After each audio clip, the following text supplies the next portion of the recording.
Hi hello എൻ്റെ കൂട്ടുകാർ എത്ര പേര് ഞാൻ അന്ന് നിങ്ങൾക്ക് പാൽപ്പാട എടുത്ത് വെച്ചിട്ട് പിന്നെ നെയ്യ് ഉണ്ടാക്കുന്നത് കാണിച്ചു തന്നായിരുന്നു. എത്ര പേര് ചെയ്തു? ചെയ്തിട്ട് നന്നായിട്ട് നെയ്യ് കിട്ടിയോ? എടുത്തോ? അതുപോലെ തന്നെ ഞാൻ പിന്നെ പറഞ്ഞു തന്നത് ഈസി മെത്തേഡ് ആണോ?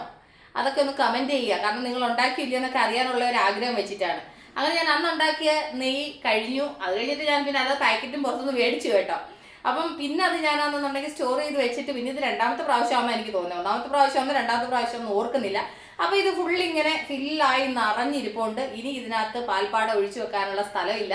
അപ്പോൾ അതുകൊണ്ട് അന്ന് ഞാൻ ഈ വീഡിയോ ഷെയർ ചെയ്തപ്പോൾ കാണാത്ത എൻ്റെ കൂട്ടുകാരുണ്ടെന്നുണ്ടെങ്കിൽ അവർക്ക് വേണ്ടിയിട്ട് ഞാൻ ഒന്നുകൂടെ ഞാൻ ഷെയർ ചെയ്യുന്നതേ ഉള്ളൂ. എന്ന് വെച്ചാൽ ഡീപ്പായിട്ട് ഞാൻ ഷെയർ ചെയ്യുന്നില്ല, ഡീപ്പായിട്ട് അതിനെ പറ്റി പറയുന്നില്ല. എന്നാൽ കൂടി ആ വീഡിയോ കണ്ടിട്ടില്ലാത്തവർക്ക് വേണ്ടി ഒന്നുകൂടെ ഞാൻ പറയാം. ഇതിപ്പോൾ എന്നാ ചെയ്യുന്നത് വെച്ച് കഴിഞ്ഞാൽ, ഇതിപ്പോൾ കണ്ടില്ല, ഈ പാൽപ്പാടയാണെന്നുണ്ടെങ്കിൽ ദിവസം ഞാൻ പാൽ തിളപ്പിച്ചിട്ട് ഫ്രിഡ്ജിനകത്ത് വെച്ചേക്കും. ഫ്രിഡ്ജിൽ നിന്ന് വെളിയിൽ എടുത്തു കഴിഞ്ഞിട്ട് ആ പാലിന്റെ പാട അരിച്ചിട്ട് ഈ ബോക്സിലാക്കും. എന്നിട്ട് അതിനകത്ത് കുറച്ച് തൈര് കൂടെ അങ്ങ് ഒഴിച്ചു വെക്കും. ഒരു വെട്ടേ തൈര് ഒഴിക്കും, പിന്നെ ഒഴിക്കത്തില്ല.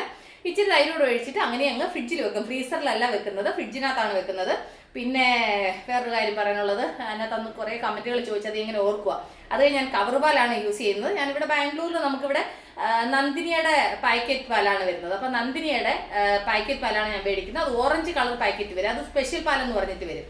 അപ്പം ഞാൻ ആ പാക്കറ്റ് പാലാണ് വീട്ടിൽ മേടിക്കുന്നത്. അപ്പം അതിനകത്ത് നിന്ന് കിട്ടുന്ന നെയ്യാണ്, നെയ്യ് മീൻസ് അതിനകത്ത് നിന്ന് കിട്ടുന്ന പാൽപ്പാടയാണ് ഞാനിങ്ങനെ എടുത്തിട്ട് ഇങ്ങനെ ഒഴിച്ചിട്ടിങ്ങനെ ആക്കി വെച്ചത്. എപ്പോഴും ഞാൻ ഇതിന് ഒരു ബോക്സ് ആകുമ്പോഴാണ് ഞാൻ എപ്പോഴും അത് അടിച്ചിട്ട് വെണ്ണയാക്കിയിട്ട് അതിനെ ഞാൻ ഇത് ചെയ്തെടുക്കുന്നത്. അപ്പോൾ ഞാൻ ഇതിന് ഒരു മിക്സിയുടെ ജാറിനകത്തോട്ട് ഇട്ടിട്ട് ഞാൻ ഇതൊന്ന് അടിച്ചോണ്ട് വരട്ടെ. അതൊന്നുമില്ല, റൺ ചെയ്തിട്ട് കുറച്ച് നേരം ഓഫ് ചെയ്യുക, പിന്നെ റൺ ചെയ്യുക, ഓഫ് ചെയ്യുക, റൺ ചെയ്യുക, അങ്ങനെ ഒരു കുറേ പ്രാവശ്യം അങ്ങനെ ചെയ്യുന്ന സമയത്ത് നല്ല ബോൾ പോലെ വെണ്ണ ഇങ്ങനെ ഉരുണ്ടിങ്ങനെ വരും. അത് കഴിയുമ്പോൾ അത് സെപ്പറേറ്റ് ആയിട്ടോട്ട് ഇനി എടുത്താൽ മതി. അപ്പോൾ അത് കഴിഞ്ഞിട്ട് നമുക്ക് കാണാം. അപ്പോൾ ഞാൻ മിക്സിയുടെ വലിയ ജാറാണ് എടുത്തത്, നമ്മൾ അരിയൊക്കെ അരയ്ക്കാൻ ഉപയോഗിക്കത്തില്ലേ, ആ ജാറാണ് എടുത്തത്. എന്നിട്ട് ഞാനിത് അതിലേക്ക് ഇങ്ങനെ ഇട്ട് കൊടുക്കുന്നുണ്ട്.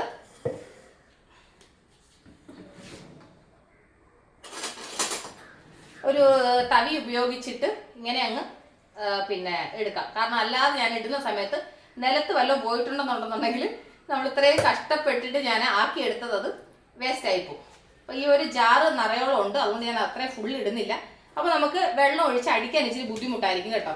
അതുകൊണ്ട് ഞാനിത് രണ്ടായിട്ട് പിന്നെ വെള്ളം ഒഴിച്ച് അടിക്കാമെന്ന് വിചാരിച്ചു. അപ്പോൾ ഇതിനകത്ത് ഞാനൊരു 3/4 ഭാഗത്തോളം വെള്ളം ഒഴിച്ചിട്ട് ഇത് മിക്സി നന്നായിട്ട് അടിച്ചുകൊണ്ട് വരട്ടെ. വെള്ളം എടുക്കുമ്പോൾ നല്ല തണുത്ത വെള്ളം എടുക്കാനെ കൊണ്ട് ശ്രദ്ധിക്കുക. കാരണം വെച്ച് കഴിഞ്ഞാൽ തണുത്ത വെള്ളം ഒഴിച്ചിട്ട് നമ്മൾ പിന്നെ അടിക്കുവാണെന്നുണ്ടെങ്കിൽ വേഗം നമുക്കത് വെണ്ണ സെപ്പറേറ്റ് ആയിട്ട് കിട്ടും. അപ്പോൾ ഞാനിതൊന്ന് അടിച്ചെടുക്കാം. അപ്പോൾ അത് നന്നായിട്ട് നമ്മളിങ്ങനെ അരയ്ക്കുന്നത് പോലെ തന്നെ മിക്സി അങ്ങ് റൺ ചെയ്യുക, അത്രേ ഉള്ളൂ കേട്ടോ. അപ്പോൾ നമ്മുടെ വെണ്ണ റെഡി ആയിട്ടുണ്ട്. ഞാനിപ്പോൾ അത് കൈകൊണ്ട് തൊടുന്നില്ല, അത് എൻ്റെ കൂട്ടുകാരെ കാണിക്കാൻ വേണ്ടിയിട്ട് തവിയിൽ ഇങ്ങനെ എടുത്ത്, അയ്യോ കുറച്ച് തറയിപ്പോയി, കണ്ടില്ലേ? അപ്പോൾ വെണ്ണ ഇങ്ങനെ സെപ്പറേറ്റ് ആയിട്ടുണ്ട്. അപ്പോൾ ബാക്കിയുള്ളതുകൂടെ ഞാൻ ഇതുപോലെ ഒന്ന് അടിച്ചെടുക്കട്ടെ. അങ്ങനെ ഞാൻ വെണ്ണ ഇതുപോലെ അടിച്ചെടുത്തിട്ടുണ്ട്. ഒരു കാണുമ്പോൾ ഇപ്പോൾ ഒരു 1/4 ചീനിച്ചട്ടിയോളം ഉണ്ട്. പക്ഷേങ്കിൽ നമുക്കിത് ഉരുക്കി എടുക്കുമ്പോഴത്തേന് ഇതിൻ്റെ പാതി ഉണ്ടാകത്തുള്ളൂ. എന്നാൽ കൂടി നമ്മൾ വീട്ടിൽ നല്ല ഫ്രഷ് ആയിട്ട് നമ്മൾ ചെയ്തെടുക്കുന്നതല്ലേ. അപ്പോൾ നമുക്ക് കുഞ്ഞുങ്ങൾക്ക് കൊടുക്കാനായാലും വലിയവർക്കായാലും നമുക്കിത് കഴിക്കുമ്പോൾ നമുക്കൊരു ഇത് ഞാൻ ഉണ്ടാക്കിയ നെയ്യാണെന്നുള്ള ഒരു വിശ്വാസത്തോടു കൂടി നമുക്ക് കഴിക്കാൻ പറ്റും. ശരിയല്ലേ ഞാൻ പറഞ്ഞത്? അപ്പോൾ ഞാൻ ഈ നെയ്യ് ഇത് ചെയ്തെടുത്തിട്ടുണ്ട്. ഇനി അടുത്ത പ്രോസസ്സ് എന്താണെന്ന് വെച്ച് കഴിഞ്ഞാൽ, അപ്പോൾ ഈ വെള്ളം ഒന്ന് കളഞ്ഞിട്ട് ഇതെന്നെ ഒരു 3-4 പ്രാവശ്യം ഞാൻ വെള്ളത്തിൽ നന്നായിട്ട് കഴുകും. ഓക്കെ, ഒരു വെട്ടം ഇത് കഴുകുന്ന ഞാൻ കാണിക്കാം. ഞാനിത് പറയുന്നതിൻ്റെ കാര്യം എന്ന് വെച്ച് കഴിഞ്ഞാൽ, അന്ന് എനിക്ക് ആരോ കമൻറ്റ് ചെയ്തു, ഇത് എന്തിന് നിങ്ങൾ ഇങ്ങനെ ഇട്ട് വെള്ളത്തിനകത്ത് ഇങ്ങനെ ഇട്ട് കഴുകേണ്ട കാര്യം എന്തോന്ന്.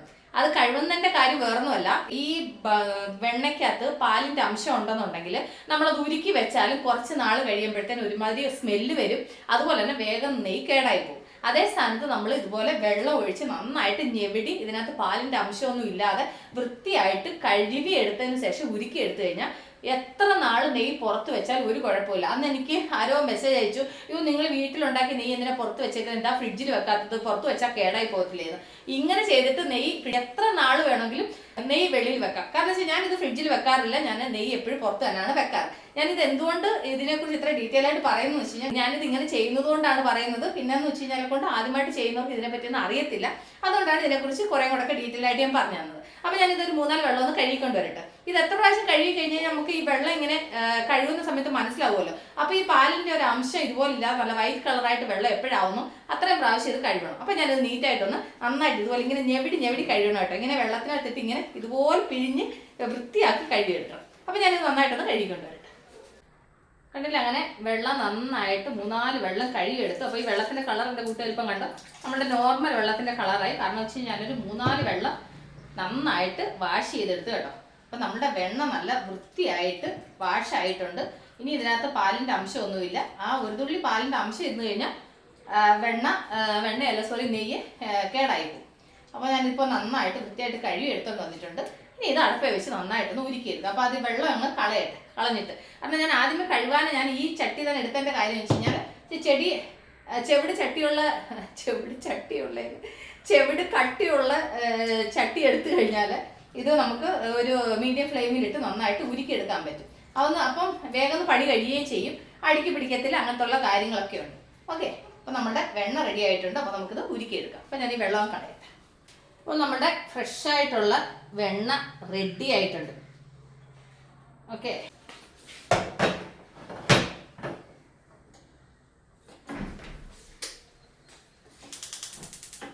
ഇനി ഇത് അടുപ്പിലിരുന്ന് നന്നായിട്ട് ഉരുകി മെൽട്ടായിട്ട് വരണം, നെയ്യായിട്ട് കിട്ടട്ടെ.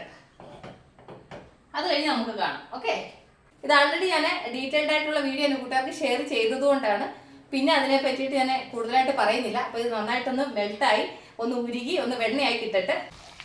കണ്ടില്ല, അപ്പോൾ നമ്മളുടെ നാച്ചുറലായിട്ടുള്ള നെയ്യ് റെഡി ആയിട്ടുണ്ട്. കണ്ടില്ലേ, അകത്തെ ഇതൊക്കെ നന്നായിട്ട് ഫ്രൈ ആയിട്ടുണ്ട്. ആ ഒരു കളർ നമുക്ക് മനസ്സിലാവുന്നുണ്ടോ? ഈ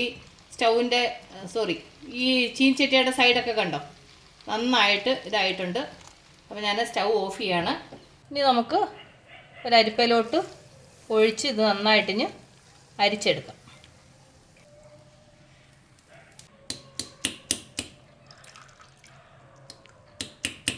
ഇത്രയും നെയ്യ് നമ്മൾ കടയിൽ നിന്ന് മേടിക്കണമെങ്കിൽ എത്ര രൂപ കൊടുക്കണം അല്ലേ? എന്നിട്ട് നന്നായിട്ട് ഡ്രൈ ആയി കണ്ടില്ല, അതിൻ്റെ ആ വേസ്റ്റൊക്കെ നോക്കി എത്ര നന്നായിട്ട് ഫ്രൈ ആയിരുന്നു.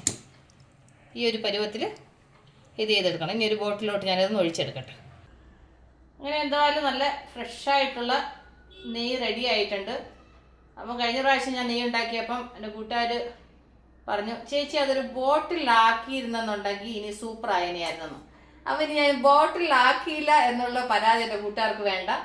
അതുകൊണ്ടാണ് ഒരു ബോട്ടിലിൽ ഞാൻ ആക്കിയപ്പോൾ അതിനകത്ത് തികയത്തില്ലല്ല, അതിനകത്ത് കൊള്ളത്തില്ല. അതുകൊണ്ട് ഇനി ഒരു ബോട്ടിലൂടെ ഞാൻ ആക്കുന്നുണ്ട്. പക്ഷെ ഇതിനകത്തൊരു അരപാത്രത്തോളം വരുമെന്ന് തോന്നും.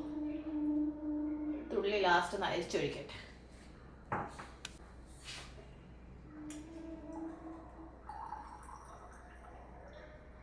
അപ്പോൾ എൻ്റെ കൂട്ടുകാർ കണ്ടല്ലോ, ഞാൻ ഇന്ന് റെഡിയാക്കിയ നെയ്യാണ് ഇത്രയും നെയ്യ്. അപ്പോൾ ഒരു 1.5 ബോട്ടിലോളം നല്ല തിടുക്കാച്ചി നെയ്യ് റെഡി ആയിട്ടുണ്ട്. കണ്ടോ, അതിൻ്റെ ആ കളറ് കണ്ടോ? ഇനി അത് തണുത്ത് കഴിയുമ്പോൾ അതങ്ങ് നന്നായിട്ടങ്ങ് കട്ടിയാവും. പക്ഷെ ഇത് എത്ര നാൾ ഇതിങ്ങനെ ഇരുന്നാലും ഒന്നും ആവത്തില്ല. ഓക്കെ, നോക്കിയേ. അപ്പോൾ ഇന്നത്തെ എൻ്റെ അധ്വാന ഫലം എൻ്റെ കൂട്ടുകാർ കണ്ടോ, എത്ര നല്ല നാച്ചുറലായിട്ടുള്ള സംഭവം. അപ്പോൾ നമ്മൾ പാൽപ്പാട് വെച്ചിട്ട് ഇത്ര സിമ്പിളായിട്ട് ഉണ്ടാക്കാൻ പറ്റും എൻ്റെ കൂട്ടുകാർക്ക് മനസ്സിലായല്ലോ. അപ്പോൾ എൻ്റെ കൂട്ടുകാർ ട്രൈ ചെയ്യാത്തവരുണ്ടെന്നുണ്ടെങ്കിൽ മറക്കാതെ ട്രൈ ചെയ്യുക. ഇങ്ങനത്തെ നെയ്യ് ഉണ്ടാക്കിയെടുക്കുക.